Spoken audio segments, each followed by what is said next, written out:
ನಮಸ್ಕಾರ. ನನ್ನ ಹೆಸರು ಪ್ರೊಫೆಸರ್ ಡಾಕ್ಟರ್ ಸೋಮಶೇಖರ್. ನಾನು ಆಸ್ಟರ್ ಕ್ಯಾನ್ಸರ್ ಸಂಸ್ಥೆಯ ಗ್ಲೋಬಲ್ ಆಂಕಾಲಜಿ ತಜ್ಞ. ಇವತ್ತು ಅನ್ಫಾರ್ಚುನೇಟ್ ಇನ್ಸಿಡೆಂಟ್ ನೀವು ಕೇಳಿದ್ರಿ. ಮುಂದಿನ ವಾರ World Cancer Day, World Health Organisation. ಇಂಡಿಯಾದಲ್ಲಿ 2 ಕ್ಯಾನ್ಸರ್ ತುಂಬಾ ಕಾಮನ್. ಒಂದು ಸ್ತ್ರೀಯರ ಗರ್ಭಕೋಶದ ಬಾಯಿದು ಸರ್ವೈಕಲ್ ಕ್ಯಾನ್ಸರ್, ಎರಡನೇದು ಬ್ರೆಸ್ಟ್ ಕ್ಯಾನ್ಸರ್. ಆದ್ರೆ ಅನ್ಫಾರ್ಚುನೇಟ್ಲಿ ಏನಂದ್ರೆ ಈ ಕ್ಯಾನ್ಸರ್ ಫುಲ್ಲಿ ಟ್ರೀಟಬಲ್, ಕ್ಯೂರಬಲ್. ಜನಕ್ಕೆ ಇದರ ಬಗ್ಗೆ ತಿಳುವಳಿಕೆ ಇರೋದ್ರಿಂದ ಪಾಪ ಅವರನ್ನ ಇಗ್ನೋರ್ ಮಾಡ್ತಾರೆ. ಏನ್ ಮಾಡಬೇಕು? ಈಗ ಸರ್ವೈಕಲ್ ಕ್ಯಾನ್ಸರ್ ಒಳಗಡೆ ಸುಮ್ನೆ ರಕ್ತಸ್ರಾವ, ಬಿಳಿ ಸ್ರಾವ, ಬೆನ್ನು ನೋವು, ಆಮೇಲೆ ಕಾಲ್ ನೋವು ಬರುತ್ತೆ. ವರ್ಷಕ್ಕೆ ಒಂದು ಸಲಿ ಯಾವುದೇ ಲೇಡಿ ನಿಮ್ಮ ನಿಯರೆಸ್ಟ್ ಹಾಸ್ಪಿಟಲ್ಗೆ ಹೋಗಿ ಒಂದು ಪ್ಯಾಪ್ ಸ್ಮಿಯರ್ ಅಂತ ಟೆಸ್ಟಿಂಗ್ 3 ವರ್ಷಕ್ಕೆ ಒಂದು ಸಲಿ HPV ವೈರಸ್ ಟೆಸ್ಟಿಂಗ್ ಮಾಡಿದ್ರೆ 3 ವರ್ಷ ಮುಂಚೆ ಆದ್ಮೇಲೆ ಕ್ಯಾನ್ಸರ್ ಬರುತ್ತೋ ಇಲ್ಲೋ ಅಂತ ಇವತ್ತೇ ಗೊತ್ತಾಗುತ್ತೆ.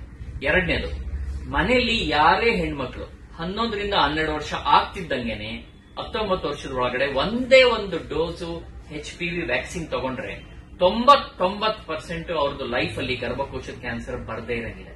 ಸೊ ಈಗ ನಾವೇನ್ ಮಾಡ್ತೀವಿ, ನಮ್ಮ ಫ್ಯಾಮಿಲಿಲಿ ಅವ್ರ ಬರ್ಡೇ ಗೆದ್ದಾಗ ಯಾವ್ದೋ ಗಿಫ್ಟ್, ಪ್ರೆಸೆಂಟ್, ಊಟ, ತಿಂಡಿ ಕೊಡ್ತೀವಿ. ಅದೇನು ಮಾಡಬೇಡಿ. ಅವ್ರದ್ದು ಬರ್ಡೇ ದಿನ ನೆನೆಸ್ಕೊಳ್ಳಿ. ನಮ್ಮ ಮನೆಯಲ್ಲಿ ನಮ್ಮ ತಾಯಿ, ವೈಫು ಅಥವಾ ಅಕ್ಕ, ತಂಗಿ ಇದರ, ಅವ್ರಿಗೆ ವರ್ಷಕ್ಕೆ ಒಂದ್ಸಲಿ ಪ್ಯಾಪ್ಸ್ಮಿಯರ್ ಹತ್ರ ಹಾಸ್ಪಿಟಲ್, HPV ಟೆಸ್ಟಿಂಗ್, ಅವ್ರಿಗೆ HPV ವ್ಯಾಕ್ಸಿನ್. ಇಷ್ಟು ಮಾಡಿದ್ರೆ ಅವರು ಲೈಫ್ ಅಲ್ಲಿ 99% ಕ್ಯಾನ್ಸರ್ ಬರಲ್ಲ. ಒಂದೇ ಪ್ರಾಬ್ಲಮ್ ಏನು ಅಂದ್ರೆ ಸರ್ವೈಕಲ್ ಕ್ಯಾನ್ಸರ್ ಅಲ್ಲಿ ಫಸ್ಟ್ ಸ್ಟೇಜ್ ಅಲ್ಲಿ ಇದರಲ್ಲಿ ಏನು ಲಕ್ಷಣ ಇರೋದಿಲ್ಲ. ಆಗ್ಲೇ ಲಕ್ಷಣ ಬಂದಾಗ 2ನೇದು 3ನೇ ಸ್ಟೇಜ್. ಇಂಡಿಯಾದಲ್ಲಿ ಎಲ್ಲ ಸ್ತ್ರೀಯರು 3ನೇ ಸ್ಟೇಜ್ ಅಲ್ಲಿ ಬರ್ತಾರೆ ಸರ್ವೈಕಲ್ ಕ್ಯಾನ್ಸರ್.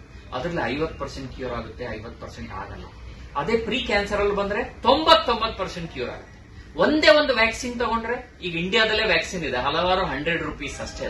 ಅದು ತಗೊಂಡ್ರೆ 99% ಕ್ಯಾನ್ಸರ್ ಬರೋದು ಪ್ರಿವೆಂಟ್ ಆಗುತ್ತೆ.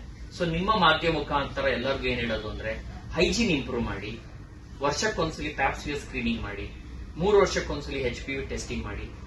ನಿಮ್ಮ ಹೆಣ್ಮಕ್ಳು 11 ವರ್ಷ ಆಗ್ತಿದ್ದಂಗೆ 1 ಡೋಸ್ ವ್ಯಾಕ್ಸಿನ್ ಕೊಡಿ.